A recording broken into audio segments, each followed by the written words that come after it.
عيب.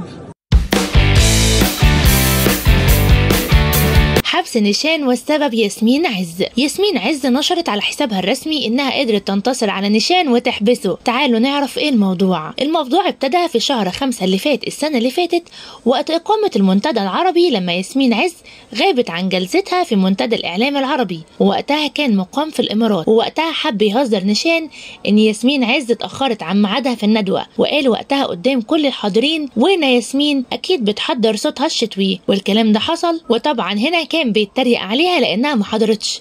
وفي اللقاء اللي بعد الندوه رد على رايه انها غابت عن الندوه وقال: دي حقاره وقله ادب، عيب يطلبوا مني في منتدى دبي للاعلام اعمل ندوه، وانا انسان محترف بعمل شغلي على اكمل وجه. ولكن الضيفه لم تحضر ولم تعتذر. كل التقدير لكل الناس يلي يحضروا. وطبعا ياسمين اليوم ده وصلت متاخر، ولكن يومها ما سكتتش وقررت ترفع قضيه على نيشان عشان الكلام اللي قاله عنها.